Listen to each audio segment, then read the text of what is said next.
Hello guys, Sir Grindalot here, let's talk about floor number 10, shall we?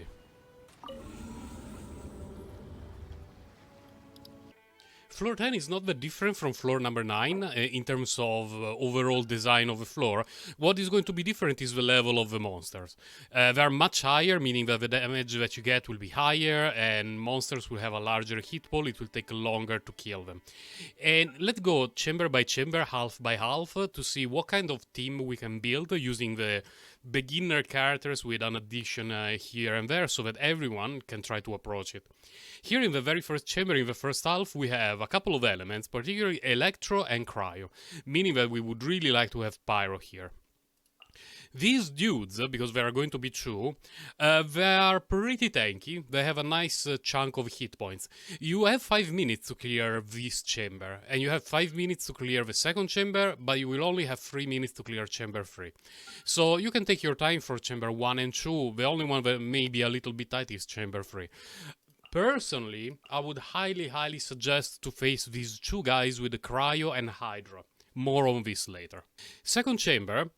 The first half is mostly trash, but there is a trick. These two guys, you need to kill them at the same time. Otherwise, the surviving one will heal up, I believe, roughly 70% of its hit points. Sometimes it's not a huge issue, because you have enough damage to overcome that extra hit points and you still clear it in time. But if you notice that you fail clearing this chamber in time, the only thing that you can do is try to kill these two guys at the same time, so that they don't heal up. Here in the second half, we really want Cryo, because there is going to be one of these and one of these, and if you have Cryo, you are going to take a massive dump on them. Last chamber. Here, the only really important thing to notice is that this guy is a healer. You want to get rid of him as soon as possible. Other things are not particularly relevant in terms of elements. You can bring anyone you want. This Mirror Maiden and these two, there are going to be two, Fatui, Electro, the rest of the name is too long, are going to be a little bit annoying because they have a lot of hit points and they don't really get close to you. Very often they stay a bit far from you and they shoot and they do overall annoying things. So this chamber, if you are a new player and your characters are not very well built, you may expect to need a few tries. So what kind of teams can we build using characters that are widely available?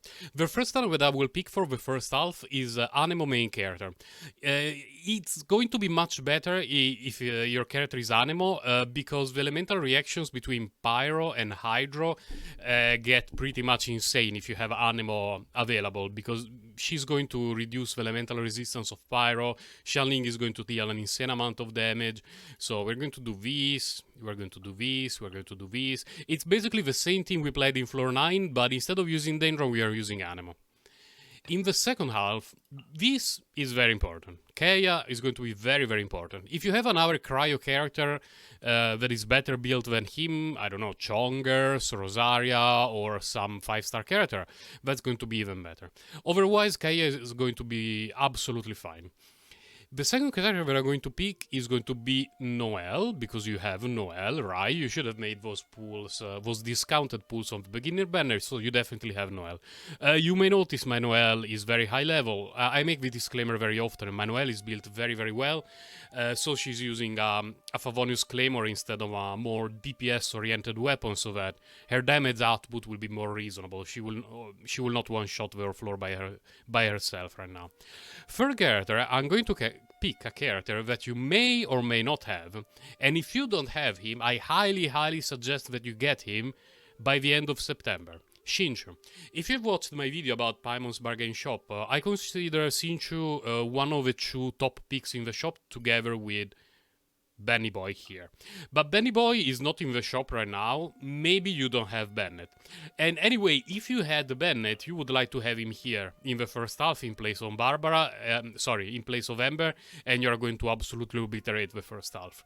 So, assuming you don't have Bennett, get Xingqiu.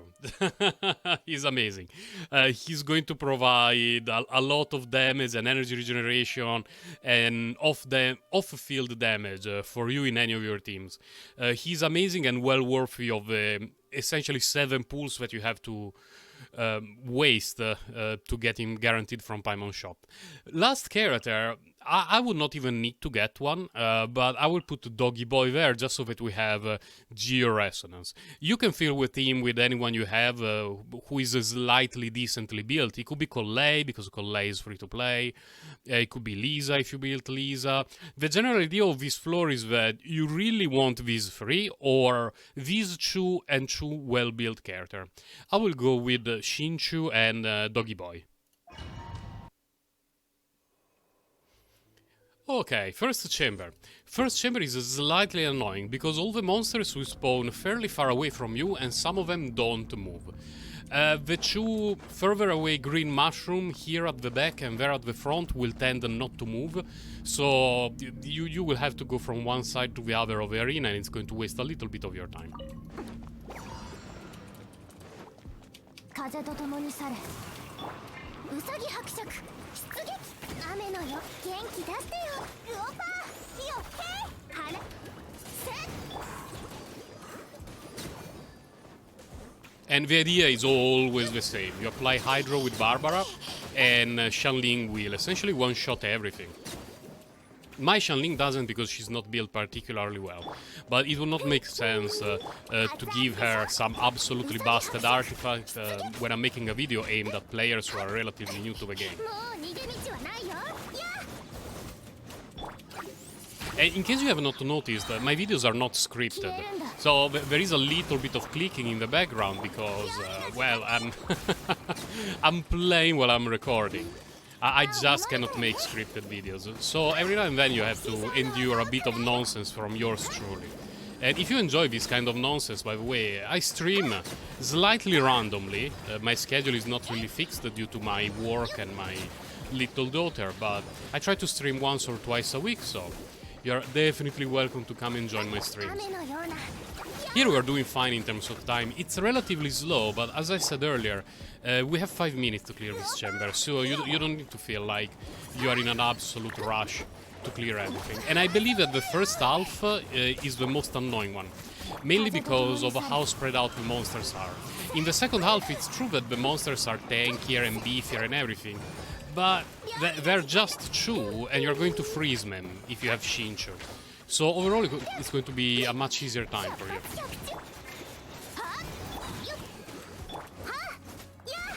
Here, we could in theory use our bursts, but you have to remember that if you use the burst here, when there is only one monster left, you're not going to have burst available for the next chamber, and it could be a little bit annoying. So I would rather save a little bit of time here.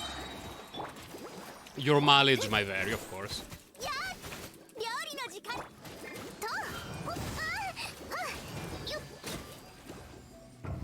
Okay, let's go to the second chamber. One thing that is important to mention, Noelle has a claymore. It means that when the two dudes are frozen, if you use Noelle to swing around, you will break their freezingness. And so that's not really ideal.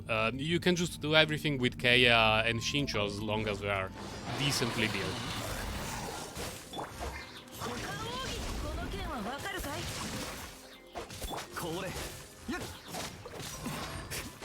You would really like to hit them both at the same time, but they don't always cooperate.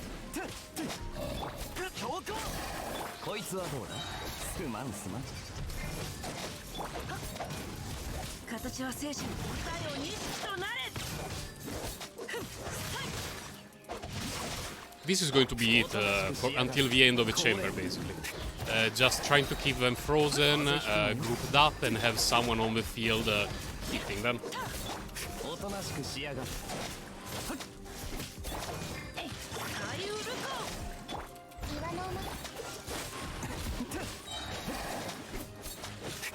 As you can see at the top, there is still plenty of time. Really, really a lot.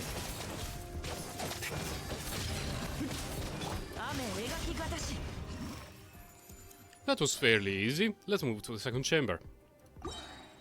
Okay, we are in the second chamber now. The two big guys are going to spawn there, right at the front. You need to be a little bit careful about their attacks, because underbuilt characters can actually get one shot by one of their chain of attacks. Let's see what we can get done against these two dudes. 消えるんだ。ウオパー。痛い。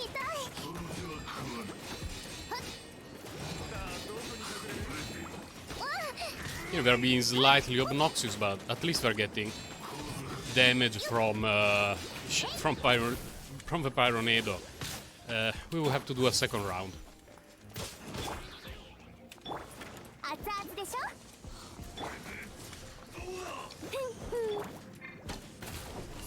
風と共に去る。雨のような矢を。せっ、駆けっこしましょう。 Okay. みんなを守るから話が通じないなら固くみんな頑張ってね。 Still up. Purple one has lower hit points. They're fairly close to each other. Could we do it? Can we get it done? Are we going to fall at the same time?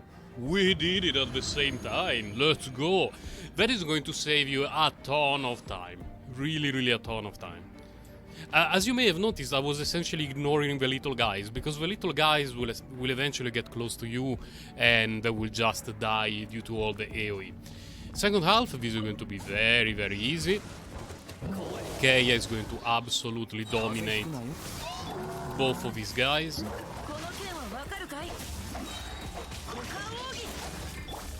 Here you can use Noel more freely, because we don't have any issue with removing the freeze effect from these two guys.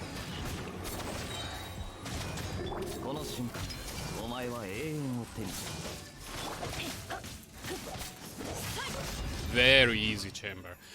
I finished it with more than 8 minutes left, I believe. That's a lot of time.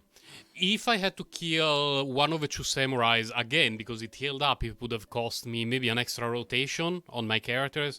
So an extra 30-40 seconds, recharging everyone's energy. It would have been a little bit annoying. So depending on how much time you have left in the first half and how much time you need for the second half, you may retry a few times. Or you could use the secret illegal tech, which is you restart the whole run after getting 3 stars in the first chamber, and then you complete the first chamber in how long it takes, it doesn't matter, but just make sure that you have your bursts available for the second chamber. This third chamber is going to be very, very tough. I'm not sure if I'm going to make it. Third chamber is much harder. Enemies have very high hit points and they hit pretty hard. This is the healer guy and we would really, really like to get rid of him as soon as possible.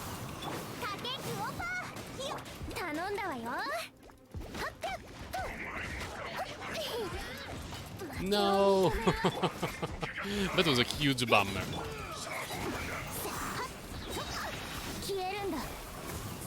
Okay, we have everything available.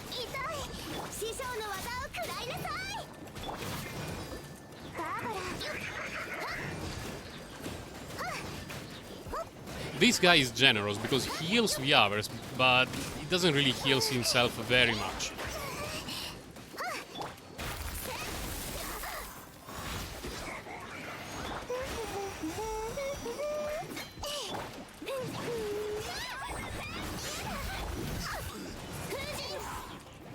Okay, let's use a burst, group them all up.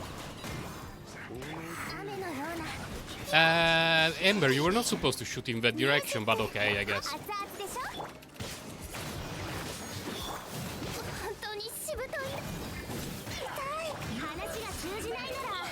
Okay, everyone is close to each other. Go, Barbara, go!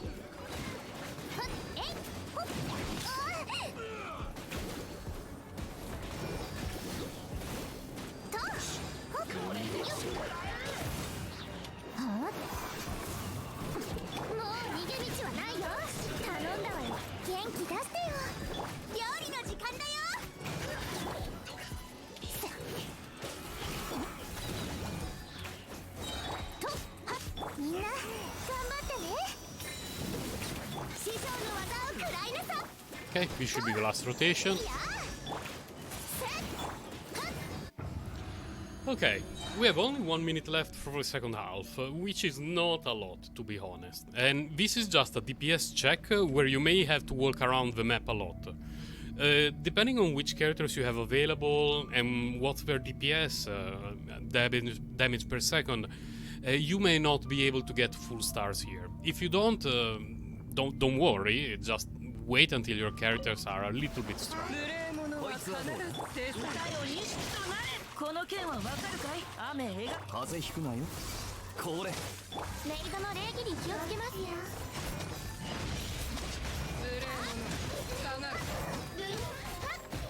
In order to maximize damage, I'm using Noelle because she deals a ton of damage, especially when enemies are close to each other, and her AoE, which covers essentially half of the map, can hit multiple targets. 他奥義この件はわかるかい I missed. おとなしくしやがるこの瞬間戦場のお掃除の時間ですやっ And we did it. To give you a quick overview of the characters that I was using, this was main character with Anemo Resonance and no talent investment at all. But her talents are at 1, and her artifacts were 4 pieces Very Decent Venerer, because this set is busted for Anemo users, and all the single artifacts are focused on energy recharge. The other characters in this showcase slash guide, you already saw them on floor 9, I have not changed them. The new one is going to be Shinshu. Shinshu had a sacrificial sword at high refinement. That's his best option. Even if you have low refinement, it's going to be fine. He was using 4 pieces Noblesse, which is not his best in slot at all. His best in slot would be 4 pieces Emblem of Severed Fate, but my Noblesse pieces are pretty mediocre, and it makes more sense because my Emblem of Severed pieces are very good, and it will not be a valuable showcase for you. I have all his constellations. Very good. They're all good. They don't change his character completely unless you're playing Huta, but in general his constellations are very valuable. But even having him just at constellation 0 is going to help you a lot, really, really a lot. And all the other characters that I used are the same that I had for the Abyss Floor 9 guide.